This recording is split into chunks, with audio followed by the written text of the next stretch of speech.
సహోదరులారా, మీరు తీర్పు పొందకుండా నిమిత్తము ఒకని మీద నొకడు సొనగకుడి. ఇదిగో న్యాయాధిపతి వాకిట నిలిచి ఉన్నాడు. పరిశుద్ధుడా, ప్రేమ నమ్మకం కలిగిన మా కన్న తండ్రి, నీకు స్తోత్రము. ఈ దినము చూడక ఎంతో మంది కాలగతులై ఉన్నారు. మేమేమై ఉన్నాము? కేవలం నీ ఉచితమైన కృప వలన మాత్రమే. ప్రభువా, నీ వాక్యానుసారమైన జీవితము ప్రతి ఒక్కరికి దయచేయండి. నీవిచ్చినటువంటి రక్షణను చాలా జాగ్రత్తగా కాపాడుకుంటూ అనేకమైన నూతన ఆత్మలను నీ వైపు ప్రభావితం చేసేటటువంటి వారుగా నీ వాక్యముతో బలపరిచి స్థిరపరచమని క్రీస్తు పరిశుద్ధ నామములో అడిగి వేడుకొని ప్రార్థించుచున్నాము తండ్రి, ఆమేన్.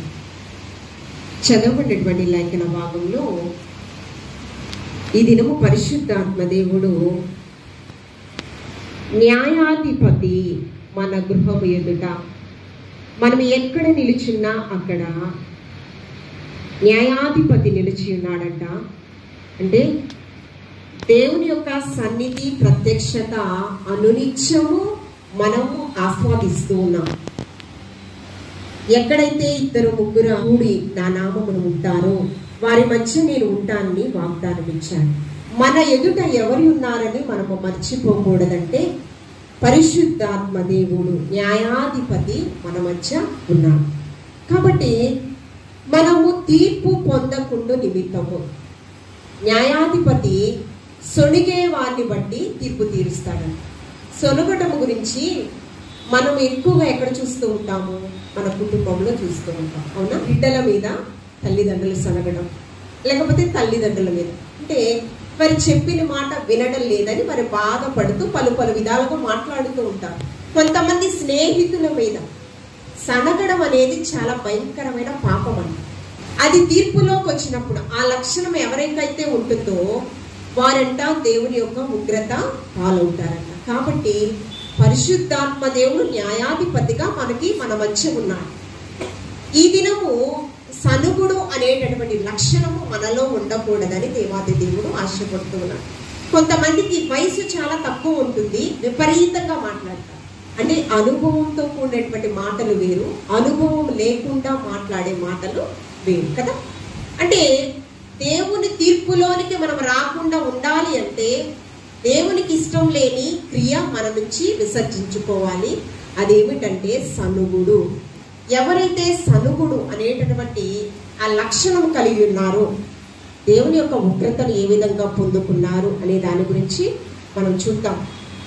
అపోస్తలుడైన పౌలు గారు 14 సంఘములను స్థాపించారు. అయితే కొరింథీ సంఘానికి లేఖ రాశారు అపోస్తలుడైన పౌలు గారు. మొదటి కొరింథీలకు రాసిన పత్రిక 10వ అధ్యాయము 10వ వచనము, మీరు సనుగకుడి, వారిలో కొందరు సణిగి సంహారకుని చేత నశించిరి. ఏమయ్యారంట? ఎవరి ఉగ్రత పాలయ్యారంట? దేవుడు లోకమును ఎంతగానో ప్రేమించుచున్నాడు. ఆ ప్రేమలో అవధులు లేని ప్రేమ మన పట్ల చూపించాడు. న్యాయాధిపతి అయిన పరిశుద్ధాత్మ దేవుడు, త్రియేక దేవుడు, ఆ సంహారుని చేతిలో అంట వారందరూ కూడా వధించబడ్డారంట. దేని చేత? సనుగుట చేత. ఎవరు సణిగారు? ఇశ్రాయేలు ప్రజలకి 6 లక్షల కాల్బలాన్ని నడిపించేటటువంటి నాయకునిగా మోషేను అభిషేకించుకున్నాడు. యాజకుడిగా అహరోన్ను అభిషేకించాడు. ప్రవక్తినిగా మిర్యామును అభిషేకించాడు. అయితే వారికి ఇచ్చినటువంటి హోదాను, మోషేకి ఇచ్చినటువంటి ఆధిక్యతను విడిచిపెట్టి నేను ఫరో సింహాసనుడుగా అధిష్ఠించడం కంటే క్రీస్తు కొరకైన నింద నాకు గొప్ప మేలని ఎంచుకొని ఏం చేశాడో తెలుసా? దేవుని చిత్తాన్ని నెరవేర్చడానికి అరణ్య మార్గంలో ఇజ్రాయేలు ప్రజలతో పాటు బహుశ్రమలు అనుభవించాడు. ఎవరు? ఫరో సింహాసనము అధిష్ఠించుట నాకు యోగ్యత కాదు, కానీ క్రీస్తు కొరకైన నింద నాకు గొప్ప మేలని, అంటే క్రీస్తు కొరకైన నిరీక్షణతో మోషే కూడా బ్రతికాడు. ఇశ్రాయేలు ప్రజలు 400 సంవత్సరాలు బానిసత్వంలో ఉన్నారు. వారి ప్రార్థనలు విని, యాచనలు విని మోషేను పంపించాడు. అయితే మోషేకి కృతజ్ఞత చెల్లించాడు. అయ్యా, నువ్వన్నా ఫరో కుమారుడిగా ఒక మంచి స్థాయిని పొందుకున్నాడు. వాటిని విడిచిపెట్టి మా కొరకు ఎందుకు వచ్చావయ్యా అని చెప్పి అతనికి ఏం చెప్పాలి? కృతజ్ఞత, థ్యాంక్స్ గివింగ్ చెల్లించాలి, అవునా కాదా? కానీ 40 దినాలలో కానాను దేశానికి వెళ్ళవలసిన వీరు ఏమైందో తెలుసా? సనుగుట వలన. పరిశుద్ధాత్మ దేవుడు పరిశుద్ధ గ్రంథంలో సనుగుట గురించి 28 మార్లు ప్రస్తావించాడు. ఎన్ని మార్లు? 28 మార్లు ప్రస్తావించాడు. వీరు గురించి మనం ఆలోచన చేస్తే 40 దినాలలో కానాను దేశానికి వెళ్ళాలి, కానీ 40 సంవత్సరాలు పట్టింది. ఏ విధంగా వారు సనిగారు అనేది గురించి మనం ఆలోచన చేస్తే చూడండి సంఖ్యాకాండము 11వ అధ్యాయము 1వ వచనము, తర్వాత 4-5 వచనాలు చదువుతున్నాం. 11వ అధ్యాయం 1వ వచనం. జనులు ఆయాసమును గూర్చి సనుగుచుండగా అది యెహోవాకు వినబడెను. యెహోవా దానిని వినినప్పుడు ఆయన కోపము రగులుకునేను. యెహోవా అగ్ని వారిలో రగులుకుని ఆ పాళెములో నొక కొనను దహింప సాగెను. జనులు మోషేకు మొరపెట్టగా మోషే యెహోవాను వేడుకొనినప్పుడు అగ్ని చల్లారి. ఏమైందంటే ఒక పాళెములో ప్రజలందరూ కూడా దహింపబడ్డారంట. ఆ సనుగుడు అనే మాటలు ఎవరు విన్నారంట? యెహోవా విన్నాడంట ఆ మాట. ఆకాశం నుంచి ఏక దేవుడు సింహాసనాసీనుడయ్యున్న ఆయన మనుష్యులు ఏ విధంగా బ్రతుకుతూ ఉన్నారో ఆయన మనోనేత్రాలు తెరిచి దేవాతి దేవుని వెదుకు వారిని, వెదకని వారిని, ఆయన మాటలను లక్ష్య పెట్టే వారిని, లక్ష్య పెట్టని వారిని కూడా సమానంగా ఆయన వీక్షిస్తూ ఉన్నాడు. ఈ మనుష్యుల యొక్క సనుగుడు అనేటటువంటి ఆ ప్రక్రియ గురించి ఎవరు వింటూ ఉన్నారంట? ఆ మాటలు దేవాతి దేవుడు ఎవరి మీద సనుగుచ్చు ఉన్నారు? మోషే మీద సనుగుచ్చు ఉన్నారు, అహరోను మీద. అయితే మోషే అంటూ ఉన్నాడు, మీరు నా మీద సనుగుచున్నారని మీరు అనుకుంటున్నారేమో, కానీ యెహోవా మీదే మీరు సనుగుచున్నారు. ఎందుకంటే కొన్ని దినాలలో మీకు ఏమొస్తుంది? శ్రేష్టమైన ఆశీర్వాదం వస్తుంది. కొన్ని దినాలలో పాలు తేనెలు ప్రవహించు కానాను దేశాన్ని మీరు స్వతంత్రించుకుంటారు. ఏదైనా ఉద్యోగం చేస్తూ ఉన్నప్పుడు ఆ వేతనం ఒక దినమే ఇచ్చేస్తారా? ఆ మాసం అంతా కష్టపడితేనే వేతనం వస్తుంది కదా. యజమానుడు సాటిస్ఫై అవ్వాలి నువ్వు చేసిన పనిని బట్టి. లేకపోతే దానిలో నువ్వు ఉద్యోగం సరిగ్గా చేయకపోయినా ఏమవుతుంది? వేతనం అనేది తగ్గిపోతుంది కదా. అలాగే బాహ్యంగా భూసంబంధమైన వచ్చే వేతనం గురించి మనం ఆలోచన చేస్తున్నామే, కానీ కానాను దేశం ఎలాంటిదంట? పాలు తేనెలు సమృద్ధికి నిలయమైన కానాను దేశాన్ని మనకిస్తానని వాగ్దానం ఇచ్చాడు. అయితే దానికి కూడా కొన్ని పరీక్షలు అనేవి ఉంటాయి కదా. అంత ఆశీర్వాదం మనం పొందుకోవాలంటే అది ఆశావేశమా? ఏదైనా కష్టపడిన దానికే నేను ఎంతో కష్టపడ్డాను, అది నా హక్కు అనేది చాలా గర్వంగా మనం ఫీల్ అవుతూ ఉంటాం. రాజ్ కుమార్ ఉద్యోగం చేస్తున్నాడు, మొదటి నెల జీతం దశమ భాగం కావచ్చు, లేకపోతే తల్లిదండ్రులకు ఇచ్చేటటువంటి పరిస్థితి కావచ్చు. అమ్మా నేను సంపాదించాను, దేవుడు నాకు ఇచ్చాడు ఉద్యోగము, దానిలో మొదటి సంపాదన అని చాలా గర్వంగా ఇచ్చే ఉంటాడు. దేవుడు ఒక వృత్తినిచ్చాడు. ఈ సమృద్ధికి నిలయమైన కానాను దేశాన్ని స్వతంత్రించుకోవాలంటే కొన్ని పరీక్షలు ఎదురవుతాయి. కానీ ఆ పరీక్షలు వీరు సహించలేక ఏమవుతుందంటే, ఆ నిరీక్షణలో వీరు కొనసాగలేక ఏమవుతుంది? వీరిలో ఆయాసం, అలసట వచ్చి మధ్యలో ఏమొస్తుంది? దేవుణ్ణే దూషించేటటువంటి మాటలు వారి నోటి నుంచి, దేవుని సేవకుని నిందించేటటువంటి మాటలు వారి నోటి నుంచి వస్తున్నాయి. అయితే చూడండి 4-5 వచనాలలో అగ్ని వారిని దహించి వేసిందంట. మరలా మోషేకి మొరపెట్టారంట. మొరపెట్టిన తరువాత ఏమైందండి? అగ్ని దేవాది దేవుడు ఏం చేశాడు? చల్లార్చాడు. 11వ అధ్యాయం 4-5 వచనం. వారి మధ్యనున్న మిశ్రిత జనము మాంసాపేక్ష అధికముగా కనుపరచుగా ఇజ్రాయేలీయులను మరలా ఏడ్చి, అంటే ఆల్రెడీ ఏడ్చారు, అంటే మరలా ఏడ్చుచూ ఉన్నారు. మరలా ఏడ్చి మాకెవరు మాంసం పెట్టెదరు? ఐగుప్తులో మేము ఉచితముగా తినిన చేపలను, కీరకాయలను, దోసకాయలను, కూరకాయలను, ఉల్లిపాయలను, తెల్లగడ్డలను జ్ఞాపకం వచ్చుచూ ఉన్నవి. ఇప్పుడు మా ప్రాణము సొమ్మసిల్లెను. ఈ మన్నా కాక మా కన్నుల ఎదుట మరేమీ లేదని చెప్పుకోండి. ఏం గుర్తొస్తుంది? ఉల్లిగడ్డలు, కీరకాయలు, దోసకాయలు, చేపలు, ఇవన్నీ క్షయమైన ఆహారం మాకు జ్ఞాపకం వస్తుంది. ఎక్కడ జ్ఞాపకం వస్తుంది? ఐగుప్తు దేశంలో బానిస బ్రతుకులు బ్రతికారు, అవునా? బ్రిటిష్ దాసత్వంలో మన భారతదేశం ఉన్నప్పుడు ఆ భారతదేశము స్వాతంత్రం రావడం కోసం స్వతంత్ర సమరయోధులు వారి జీవితాన్ని త్యాగం చేశారు. మహాత్మా గాంధీ జాతిపిత, జవహర్ లాల్ నెహ్రూ, సుభాష్ చంద్రబోస్, చాలా మంది ఉన్నారు కదా. వారి జీవితాలను త్యాగం చేస్తేనే స్వాతంత్రం మనకు వచ్చింది.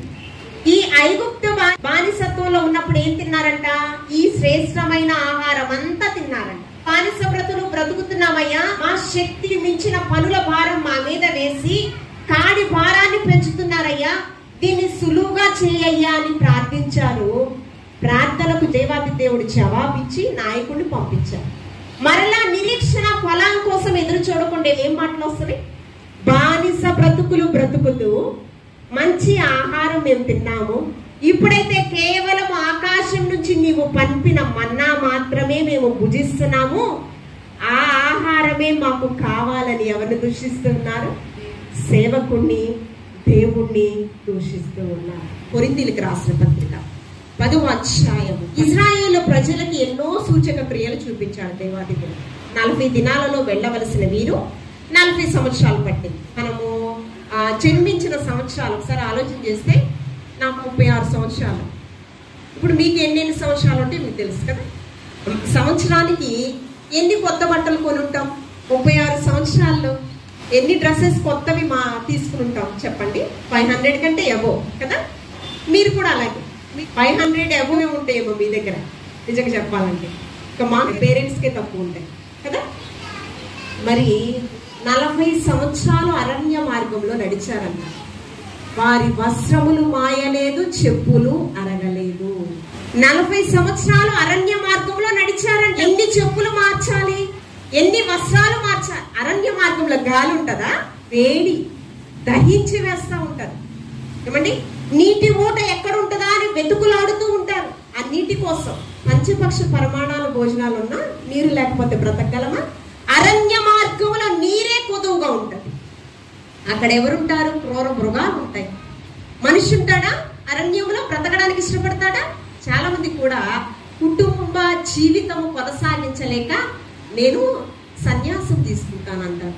సన్యాసం అంటే ఏదో కాదండి, నాకు ఈ కుటుంబ బాధ్యతలు నేను తాళలేకపోతున్నాను. అందుకనే ఒక భక్తుడు ఆంధ్ర క్రైస్తవ కీర్తనలో రాశాడు, ఈ జీవిత ఈదా లేకున్నాను, నా చేయి పట్టుకో నా యేసునాదా. ఈ జీవిత యాత్రను నేను కొనసాగించలేకపోతున్నాను. కుటుంబంలో కష్టాలు తాళలేకపోతున్నాను. సమృద్ధి లేదు, శాంతి సమాధానం లేదు. భర్త భార్య మాట వినడం లేదు, భార్య భర్త మాట వినడం లేదు, బిడ్డలు తల్లిదండ్రుల మాటలు వినడం లేదు. ఏమండి, ఈ జీవిత యాత్రలో కొనసాగడం చాలా కష్టతరంగా ఉందయ్యా.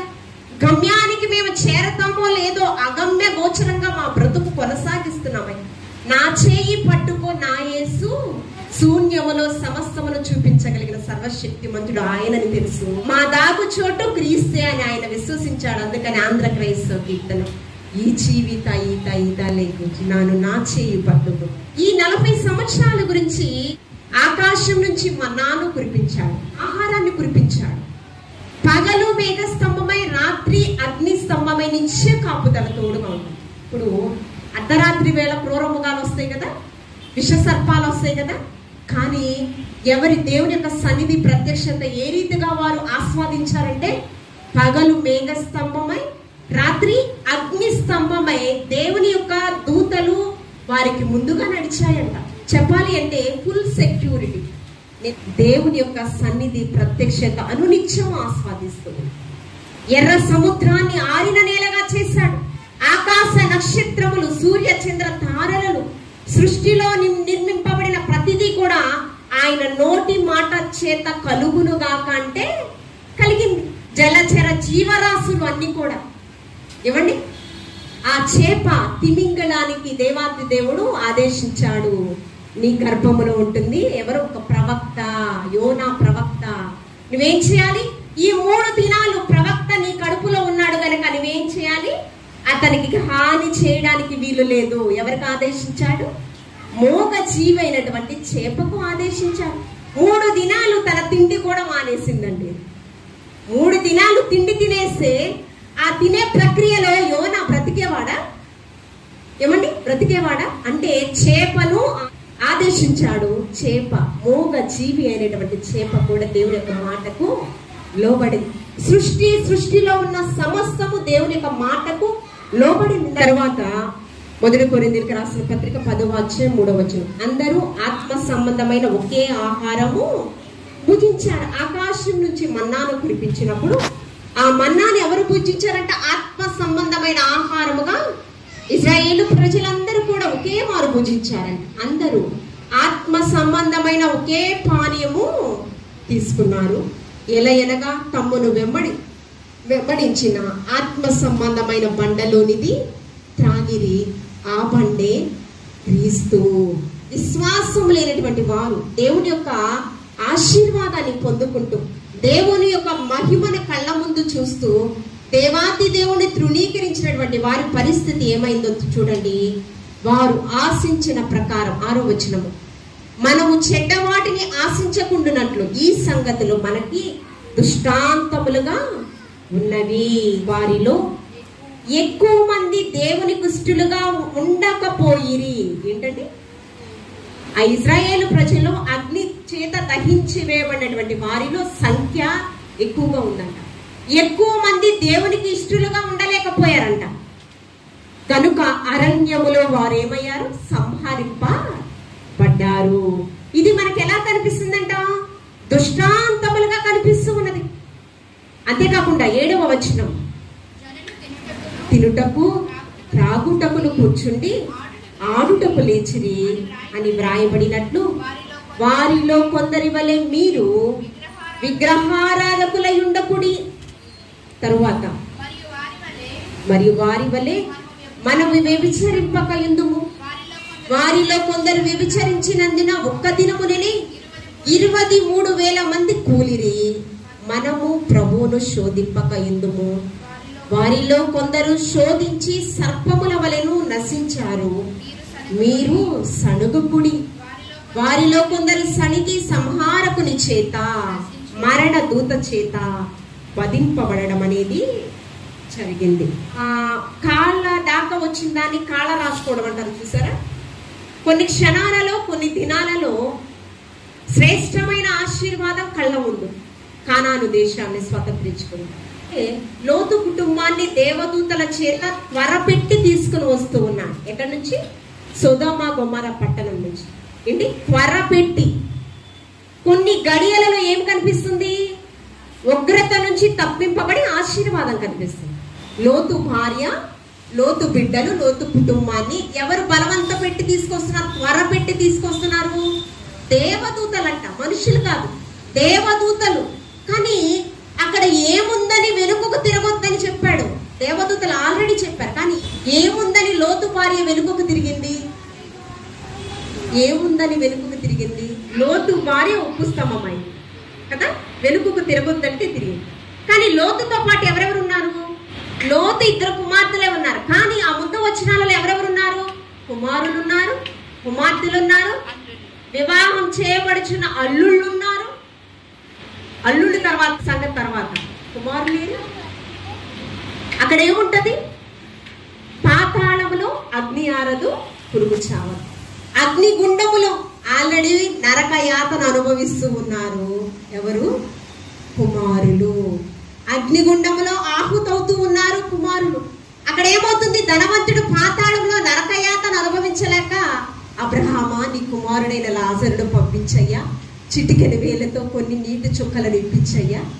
అలాగే నరకయాతన అనుభవిస్తూ ఉన్నారు లోతు యొక్క కుమారులు. ఆ అరుపులు, వేదనలు వినిపిస్తూ ఆ స్వరము తల్లి ప్రేమ కదా, తల్లడిల్లిపోతూ వెనుకకు. ఏమైనా ఉండొచ్చు, దేవుని యొక్క మాట తూచా తప్పకుండా మనం పాటించాలి అంతే. ఏమండి? దేవుని యొక్క మాటకు మనము లోబడాలి. ఆకాశం నుంచి మన్నాను కురిపించాడు. ఏమండి? మారా చలాలను మధురమైన చలాలుగా మార్చాడు యేసుక్రీస్తు ప్రభువా. అయితే సనుగుట గురించి మనం ఆలోచన చేస్తే, ఈ సనుగుట వలన ఏమయ్యారంట? చాలా మంది, ఎక్కువ సంఖ్య దహించబడము, దేవుని యొక్క ఉగ్రతను పొందుకోవడం అనేది జరిగింది. సనుగుట గురించి మరొక వాక్యం మనం చూద్దాము. చూడండి, సనుగుట గురించి మనం ఆలోచన చేస్తే పరిశుద్ధ గ్రంథంలో సంఖ్యాకాండము 16వ అధ్యాయము 41వ వచనం. సంఖ్యాకాండం 16వ అధ్యాయం 41వ వచనం. మరునాడు ఇశ్రాయేలీలు సర్వ సమాజము మోషే అహరోనులకు విరోధముగా సణుగుచు, మీరు యెహోవా ప్రజలను చంపితిరని చెప్పి సమాజము మోషే అహరోనులకు విరోధముగా కూడెను. ఇక్కడ జరిగిన సందర్భం ఏమిటంటే, చాలా మంది ఇశ్రాయేలు ప్రజలు చనిపోయారు. అయితే ఎందుకు చనిపోయారు అనేది మనం ఆలోచన చేస్తే, యాజకత్వము ఎవరికి ఇచ్చారు? ఇందాకే ఫస్టే చెప్పాను, అహరోనుకి ఇచ్చారు యాజకత్వం కదా. దేవుని యొక్క సన్నిధిలో ధూపం వేసేటటువంటి బాధ్యత అహరోను ఏ వంశానికి చెందినటువంటి వాడు? అహరోను ఏ వంశానికి చెందినటువంటి? లేవి వంశానికి చెందినటువంటి వాడు. లేవి వంశానికి దేవుడు ఇచ్చిన ఆధిక్యత ఏంటి? దేవుని సన్నిధిలో యాజకత్వాన్ని, దైవజనుడుగా గొప్ప అభిషేకాన్ని ఇచ్చాడు. జకర్యా ఎవరు? యాజకుడు. అతను కూడా ఏ వంశానికి చెందినటువంటి వాడు? లేవి వంశానికి చెందినటువంటి. అయితే ఇక్కడ నాయకునిగా 6 లక్షల కాల్బలానికి ప్రజలకు మధ్య నాయకుడిగా ఎవరిని పెట్టారు? మోషే నాయకుడు. 6 లక్షల ప్రజలను నడిపించే నాయకుడు. మోషే తర్వాత యెహోషువ, కాలేబు ఆ బాధ్యత తీసుకున్నారు కదా. ఇక్కడ లేవి వంశానికి, అహరోను వంశానికి ఒక దైవజనుడుగా గొప్ప ఆధిక్యత ఇచ్చారు. దేవుని పనిలో, దేవుని సన్నిధిలో యాజకత్వాన్ని ఇచ్చారు కదా ఆ లేవి వంశం. అదే చెయ్యాలి. యాజకుడు నాయకుడుగా ఉండడానికి లేదు. నాయకుడు యాజకుడుగా ఉంటేనంటే అవ్వదు. ఎవరి బాధ్యత వారు నెరవేర్చాలి దేవుని యొక్క చిత్తానుసారం. అయితే 6 లక్షల కాల్బలాన్ని ప్రజలను నడిపిస్తుంటే శోధనలు ఎదుర్కొంటున్న మోషేని ఏమంటూ ఉన్నాడు తెలుసా? వీరు కోరాహు, వారికి ఒక పేరు. ఆ లేవి వంశానికి వచ్చినటువంటి కుటుంబస్తులు. 16వ అధ్యాయము చదువు. 16వ అధ్యాయం 1వ వచనం. సంఖ్యాకాండము. లేవికి ముని మనవుడును, కహాతుకు మనవుడును, ఇషారు కుమారుడకు కోరాహు. రుబేనీయులలో ఏలియాబు కుమారులైన దాతాను, అభిరాము. అలాగా ఎంతమంది ఉన్నారంట? 250 మంది. చూడండి, సభికులను, సమాజ ప్రధానులైన 280 మందితో మోషేకి ఎదురుగా లేచి, మోషే అహరోనులకు విరోధముగా పోగుపడి,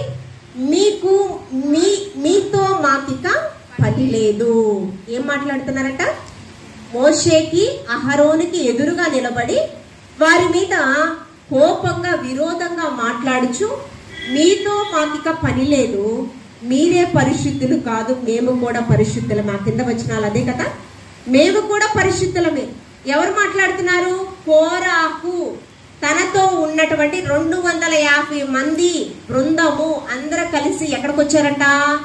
సర్వ సమాజము ఎదుట. సర్వ సమాజం దగ్గరకు వచ్చి అందరి దగ్గర నిలబడి అక్కడ ఏం చేస్తున్నారంటే ఒక అలజడి తీసుకుని వస్తూ ఉన్నారు. అలజడి తీసుకుని వస్తూ ఉన్నప్పుడు ఇక్కడ మోషే అహరోను చెప్పడానికి ప్రయత్నిస్తున్నారు. ఎందుకు మీరు ఇలాగ తిరుగుబాటు చేస్తున్నారు? వ్యతిరేకత అనేటటువంటి ఆలోచన మీలో ఎందుకు వచ్చింది? అప్పుడు అంటూ ఉన్నాడు, నీవే నాయకుడు కాదు, మేము కూడా నాయకులమే.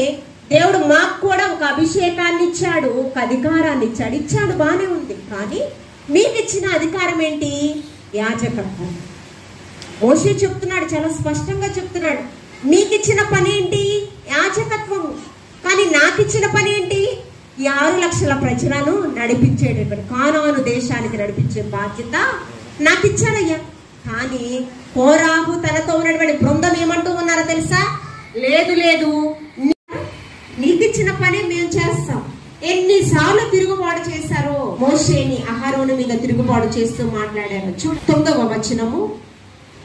తన మందిర సేవ చేయుటకు యెహోవా మిమ్మును తన యొద్దకు చేర్చుకొనుటయు, మీరు సమాజం ఎదుట నిలిచి వారి చేవలను సేవ చేయనట్లు ఇజ్రాయేలు దేవుడు ఇజ్రాయేలీల సమాజంలో నుండి మిమ్మల్ని వేరుపరచుటకు మీకు అల్పముగా కనబడునా? ఏమంటూ ఉన్నాడు? ఇజ్రాయేలు దేవుడు మీకు అల్పంగా కనిపిస్తూ ఉన్నాడా? దేవుని సేవ చేయటం ఒక ప్రత్యేక అధికారాన్ని మీకు ఇచ్చాడు కదా. చూడండి 11వ వచనము 10వ వచనం కూడా, నిన్నును నీతో లేవీయులైన నీ గోత్రపు వారినందరినీ చేర్చుకొనెను కదా. అయితే మీరు యాజకత్వము కూడా కోరుచున్నారు. ఇందు నిమిత్తము నీవును నీ సమస్త సమాజమును యెహోవాకు విరోధముగా పోగయున్నారు. ఏంటండి? యెహోవాకే మాకు విరోధంగా మీరు వ్యతిరేకతను తీసుకొచ్చారని మీరు అనుకుంటున్నారేమో. కానీ ఎవరికి విరోధంగా మీరు మాట్లాడుచు ఉన్నారు? దేవునికి విరోధముగా. 13వ వచనము, రాము ఈ అరణ్యములో మమ్మను చంపవలెనని పాలు తేనెలు ప్రవహించు దేశములో నుండి మమ్మను తీసుకుని వచ్చుట చాలన్నట్లు మా మీద ప్రభుత్వము చేయుటకు నీకు అధికారము కావలెనా? ఏంటంటే ఫరో కుమారుడుగా సింహాసనాన్ని అధిష్ఠించవలసిన గొప్ప అధికారాన్ని వద్దనుకున్నాడు క్రీస్తు కొరకు. కానీ ఏం మాట్లాడుతూ ఉన్నాడు? మా పైన ఆధిపత్యం చేయడానికి నీకు అధికారం కావాలా? ఏంటి? ఈ 6 లక్షల ప్రజలను నడిపించడానికి ఎన్ని అవమానాలు పొందుకున్నాడు? ఆ మీద ప్రభుత్వము చేయటకు నీకు అధికారము కావాలన్నా ఎన్నోసార్లు చెప్పడానికి ప్రయత్నించాడు. అయితే చూడండి 19వ వచనము, ప్రత్యక్ష గుడారం ఎదుటికి వారిని తీసుకురమ్మని దేవాది దేవుడు చెప్పాడు. 19వ వచనం చూడండి, కోరాహు ప్రత్యక్ష గుడారం యొక్క ద్వారమునొద్దకు సర్వ సమాజమును వారికి విరోధముగా పోగు చేయగా యెహోవా మహిమ సర్వ సమాజమునకు కనబడెను. ఆ కింద వచనాలలో ఎంత చెప్పుతున్నా కూడా వారిలో క్రోధము, అసూయ అనేది చాలా ఎక్కువగా కనిపిస్తూ ప్రబలిపోతూ ఉన్నాయి. వారి యొక్క అసూయ, వారి ప్రవర్తన చూసి మోషే మీద వ్యతిరేకంగా మాట్లాడిన మిరియామునే దేవాతి దేవుడు విడిచిపెట్టాడా? కూషు దేశస్థు స్త్రీని వివాహం చేసుకున్నానని మిరియాము ఒక ప్రవక్తని అభిషేకం పొందుకున్నటువంటి వ్యక్తి. ఈమె సహోదరుని దూషించిందని ఏమొచ్చింది? పుష్టి వ్యాధిని కలుగ చేశాడు దేవాతి దేవుడు. మరి భూమి అన్నంతటిలో మిక్కిలి సాత్వికుడు, నమ్మకస్తుడని సాక్ష్యం ఇచ్చిన మోషే మీద నీవు తిరుగుబాటు, వ్యతిరేకత చేస్తే వీరిని విడిచిపెట్టాడా? చూడండి, కోపం వచ్చింది. ఆ కోపాన్ని సమాధానపరచడానికి మోషే, అహరోను శతవిధాల ప్రయత్నించారు. కానీ మూర్ఖులు దుష్ట సాంగత్యం ఏం చేస్తుందో తెలుసా అండి? మంచి నడవడికను పాడు చేస్తుంది. ఇక్కడ దేవుడు నన్ను నిలబెట్టాడు. మీకు కూడా చెప్తున్నాను, యవ్వన బలము, యవ్వన శక్తి చాలా ప్రశస్తమైనది. యవ్వన వయసు చాలా ప్రమాదకరమైనది.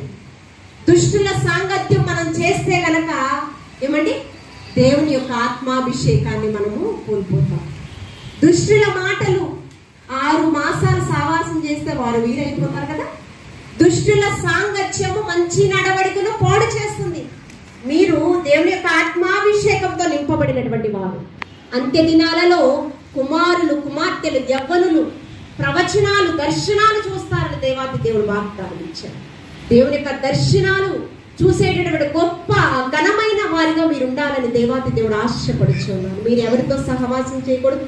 దుష్టులతో సహవాసము, లోక సంబంధమైన స్నేహము దేవుని దృష్టికి వైరముగా అది కనిపిస్తూ ఉన్నది. కోపం వచ్చింది, వెంటనే ఏం చేశాడో తెలుసా? ఇక్కడికి ఇంతకు ముందేమో ఇజ్రాయేలు ప్రజలకి అగ్నికి ఆదేశించారు, అగ్నికి ఆహుతైపోయారు ఇజ్రాయేలు ప్రజలు చాలా మంది. ఇక్కడ కూడా భూమికి ఆదేశించాడంట. భూమికి ఆదేశించాడు. 16వ వచనం 31వ వచనం, అతడు ఆ మాటలని చెప్పి చాలించగానే వారి క్రింద నేల నేర విడిచెను. భూమి తన నోరు తెరిచి వారిని, వారి కుటుంబములను, కోరాహు సంబంధులందరినీ, వారి సమస్త సంపాద్యమును మృంగి వేసెను. వారును వారి సంబంధులను ప్రాణములతో పాతాళ భూమిలో కూలిరి. భూమి వారిని మృంగి వేసెను. ఎంతమందిని మృంగి వేసెను అంటే 35వ వచనము, యెహోవా యొద్ద నుండి అగ్ని బయలుదేరి ధూపార్పణము తెచ్చిన ఆ 250 మందిని కాల్చివేసెను. 250 మందిని భూమి మృంగి. దానికి ఆదేశించింది ఎవరు? ఆకాశము సింహాసనం, భూమి ఆయన పాదపీఠంగా చేశారు. పంచభూతములో ఒకటి ఏంటి? భూమి. దానికి ఆదేశించారు కదా. సనుగుట వలన, విధేయత లేకపోవడం వల్ల వచ్చే పర్యవసానం ఏంటి? అగ్నితో దహింపబడ్డారు. ఇక్కడేమో భూమి మిరింగి వేసిందంట. మన జీవితం కూడా ఆలోచించేద్దాం. మనలో సనుగుడు అనేది ఇది చాలా ప్రమాదకరమైనది. ఆశీర్వాదానికి బదులు శాపగ్రస్తం అయిపోతాం మన బ్రతుకులు. అందుకని చివరిగా 2 వాక్యములు చదువుకుని మనము ముగించుకున్నాం. పరిశుద్ధ గ్రంథంలో చూడండి, పరిశుద్ధ గ్రంథంలో 1 పేతురు రాసిన పత్రిక 4వ అధ్యాయము 9వ వచనము. ఆతిథ్య ధర్మము చేయటం మరిచిపోకూడదంట. ఆతిథ్యం ఇవ్వడం అనేది మర్చిపోకూడదు. మనకు ఏమి లేని సమయంలో కొంతమంది మన గృహానికి వస్తారు కదా. సారేపత్తు గృహం దగ్గరికి, సారేపత్తు విధవరాల దగ్గరికి ఎలీషా దైవజనుడు వచ్చాడు కదా. సారేపత్త విధవరాలు, అక్కడ కరువు ఉంది ఆ సమయంలో, అవునా? కరువు ఉంది, కట్టెలు వేరుకుంటుంది. అప్పం చేయడానికి, తన కుమారుడికి పెట్టడానికి ఒక అప్పముకు మాత్రమే నూనె ఉంది, పిండి ఉంది కదా. ఇక్కడ దైవజనుడు వచ్చాడు, నీరుని అడిగాడు, ఇచ్చాడు. అమ్మా తినడానికి ఏదన్నా ఉంటే పెట్టమన్నాడు. అయ్యా ఈ కరువులో ఈ పూటకు సరిపడా ఒక అప్పం చేయడానికి మాత్రమే పిండి ఉందయ్యా, అమ్మా విశ్వాసంతో అప్పం చేసి తీసుకుని వచ్చిన ఇవ్వు. ఆతిథ్య ధర్మం మర్చిపోకూడదు. ఆతిథ్యం ఇవ్వడం మర్చిపోలేదు. విధవరాలు, కరువులో ఉన్న విధవరాలు ఏం చేసిందో తెలుసా? దైవజనుడు మాటకు లోబడింది. కరువంతటిలో కూడా తన కుటుంబం అంతా కూడా సమృద్ధిని చూసిందండి. ఏమిచ్చింది? కరువులో ఆతిథ్యం ఇచ్చింది సారేపతు విధవరాలు. కానీ ఆ కరువులో విధవరాల పక్షాన వ్యాజ్యమాడుట అంటే ఏంటో తెలుసా? బీదలను కటాక్షించేవాడు, యెహోవాకు అప్పించేవాడు అంటే ఏంటో తెలుసా? ఇప్పుడు ఆకలితో ఉన్నటువంటి ఎలీషా దైవజనుడు పేదవాడు. నువ్వు అతనికి ఆహారం ఇస్తే బీదలను కటాక్షించేవాడు. నీవు అతనికి ఆహారం ఇచ్చావు గనక సారేపతు విధవరాలకి అప్పించేవాడుగా ఎవరయ్యారు? సారేపతు విధవరాలకి అప్పించేవాడుగా ఎవరయ్యారు? బీదలను కటాక్షించేవాడు యెహోవాకు అప్పించేవాడుగా ఉన్నాడు. ఇప్పుడు యెహోవా ఎవరికి ఉన్నారు? అప్పించిన వారిగా. యెహోవాకు అప్పించేవాడిగా ఎవరున్నారు? సారేపతు విధవరాలు. ఇప్పుడు రుణం ఎవరికి చెల్లించాలి? యెహోవా చెల్లించాలంట. రుణం చెల్లించాడు. ఎప్పటి వరకు? కరువు అంతటిలో తన కుటుంబం అంతా కూడా సమృద్ధిని చూసేటటువంటి గొప్ప వాక్యం. అందుకని చదవనటువంటి వాక్య భాగం ఏంటి? ఆతిథ్య ధర్మము చేయుట మర్చిపోకూడదు. పేతురు గారి పత్రికల్లో సనుగొకొనుకుడి, ఒకరికి ఒకడు ఆతిథ్యము చేయుడి. నీకున్న దాంట్లో నేను ఇవ్వు ఆతిథ్యము. సనుగుతూ ఇవ్వద్దు. ఇవ్వకపోతే ఏమన్నా అనుకుంటారేమో అనుకుంటూ ఇవ్వద్దు. ఇచ్చేది ఏదైనా హార్ట్ఫుల్గా నీవు ఇవ్వు. కాబట్టి మనం ఏం చేయాలి? మన జీవన విధానంలో ఇంకొక వాక్యం, మత్తయి సువార్త 20వ అధ్యాయం 12వ వచనంలో మనం చూస్తే ఇక్కడ ఒక గృహ నిర్వాహకుడు ఉన్నాడు. ఈ యొక్క పరలోక రాజ్యపు ఉపమానము ఇంటి యజమానునికి పోలి ఉంది. మత్తయి సువార్త 20వ అధ్యాయంలో ఇక్కడ ఆ యజమానుడికి ఏముందంట? ద్రాక్ష తోట ఉంది. ఆ ద్రాక్ష తోటలో కొంతమంది పని చేయడానికి వెళ్ళి వ్యక్తులను పిలిచారంట. వ్యక్తులు వచ్చినటువంటి వారి పరిస్థితి చూస్తే కొంతమంది ఉదయకాలమే వచ్చారు పని చేయడానికి, కొంతమంది ఏమండి మధ్యాహ్నం 12 గంటలకు వచ్చారు, కొంతమంది 3 గంటలకు వచ్చారు పని చేయడానికి, చివరిగా 5 గంటలకి కూడా వచ్చారు. గృహ నిర్వాహకుడు ఏమండి అతను ఏం చేశాడో తెలుసా? వచ్చిన పని చేసిన దాసులకు డబ్బు ఇవ్వాలి కదా. గృహ నిర్వాహకుడు యజమానుడు అతను ఏమంటూ ఉన్నాడు తెలుసా? ఆ దాసులకు ఆదేశిస్తూ ఉన్నాడు, ప్రారంభం నుంచి చివరి వరకు ఎవరైతే పనికొచ్చారో 2 దేనారులు వారికి ఇవ్వాల్సిన, పనికి ఇవ్వవలసిన వేతనం. ఎన్ని దేనారులు? 2 దేనారులు. 2 దేనారులు అంటే ఏంటి? అర్ధ పావల, అంతేనా? అక్కడే రాయబడింది. 2 దేనారులు అంటే ఏంటి? అర్ధ పావల. దీన్ని ఏమంటారు? పైసలకి 20వ అధ్యాయము దీంట్లోనే ఉంది.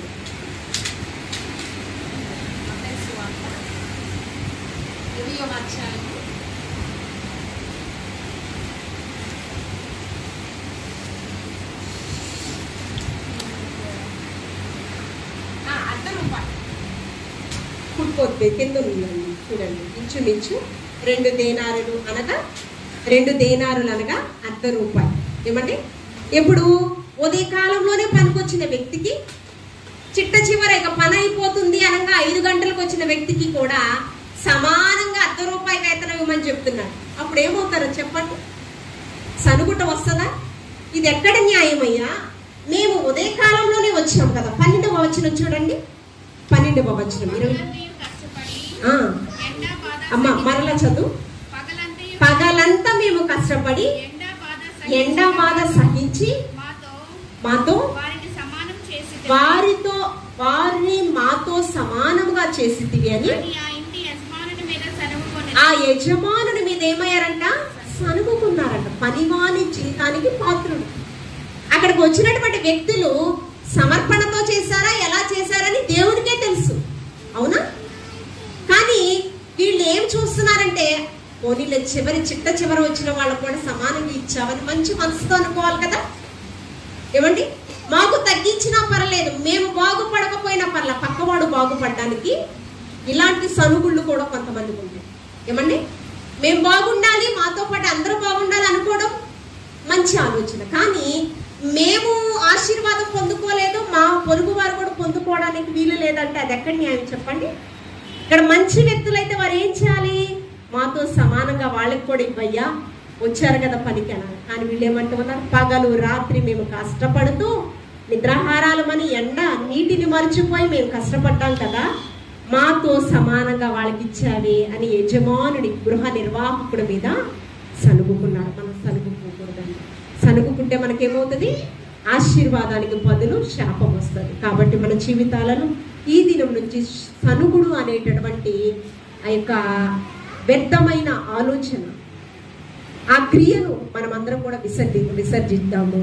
దేవుని యొక్క ఉగ్రత నుంచి మనము తప్పింపబడాలి. దేవాది దేవుడి ఈ మాటలు మనందరి వినికిలో బహుగా ఫలించి ఆశీర్వదించునుగాక. ఆమేన్. చివరిగా ముగింపు ప్రార్థన. సోనియా సిస్టర్ గారు వాక్యం మన హృదయంలో ఫలించినట్లు ముగింపు ప్రార్థన.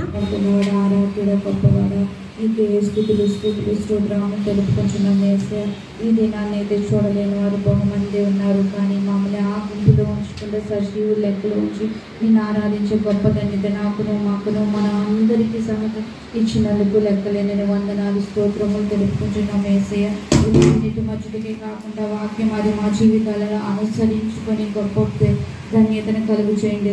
సనుగుకునే స్వభావం కానీ, ఆలోచనలు కానీ, తలంపులు కానీ ఏమైనా నీకు ఇష్టం లేనివి ఏమైనా మా హృదయంలో ఉంటే అవి తీసివేసి ఈ రోజు నుంచి అయినా సరే, ఈ దినము నుండి అయినా సరే నీకు ఇష్టమైన బిడ్డలుగా ఉండేటకు సహాయం చేయండి. వచ్చిన ప్రతి ఒక్కరిని దీవించి ఆశీర్వదించండి. సంఘాన్ని దీవించి బహు ఆశీర్వదించండి. ఒకరితో ఉండకుండా సంఘం బహుమంది వచ్చి నీకు గమనించి నీ సన్నిధిలో దీవి నేను ఆరాధించే బహుమందిగా వచ్చేటకు సహాయం చేయండి. ఎక్కడైతే ఈ స్వరం వినబడుచున్నదో వారి మాట వారి హృదయములతో మీరు మాట్లాడవండి. సంఘమును దీవించండి, ఆశీర్వదించండి. ఆర్థికంగాను ఆత్మీయంగాను సంఘమును బలపరచండి. బహుమంది ఆత్మను రక్షించుకునే విధంగా దీవించండి. సంఘ బిడ్డలను దీవించి ఆశీర్వదించండి. పరిచర్య చేస్తున్న పాస్టర్ గారిని రాష్ట్రం గారిని దీవించి వారు బహుమందికి పనికి బహుమంది ఆత్మను రక్షించగా గొప్పగా వారిని వాడుకోమన్నట్టు సహాయం చేయండి. వారి ప్రయాణంలో మీరే తోడుగా ఉండి నడిపించండి. క్షేమంగా రెండో ఆరాధనకు వెళ్ళేటప్పుడు సహాయం చేయండి. వచ్చిన ప్రతి ఒక్కరిని దీవించి ఆశీర్వదించమని యేసుక్రీస్తు ఉన్నత నామములో ఈ ప్రార్థన అప్పగిస్తున్నాను పరమ తండ్రి. ఆమేన్. పరిశుద్ధాత్మ ప్రియకదిన నిండు దీవెనలు ఇప్పుడు ఎల్లప్పుడూ సదాకాలం ఇప్పుడున్న ప్రతి ఒక్క యవ్వన బిడ్డ పైన, వారి వారి కుటుంబాలపైన, సోనియా సిస్టర్ గారు తన భర్త ఇచ్చినటువంటి కుమార్తె, తన యొక్క సహోదరి కుటుంబం పైన, ఈ యొక్క అక్కైపాలు పట్టణంలో ఉన్న ప్రతి ఒక్కరిపైన, సకల పరిశుద్ధుల పైన సదాకాలం నిలిచి తోడైండును గాక. ఆమేన్. యేసు రక్తమేచు, శిలువ రక్తమేచు. ప్రభు యేసు నామమున సంపూర్ణమైన విజయం, క్షేమము, నెమ్మది, సమాధానము కలుగును గాక. ఆమేన్. అందరికీ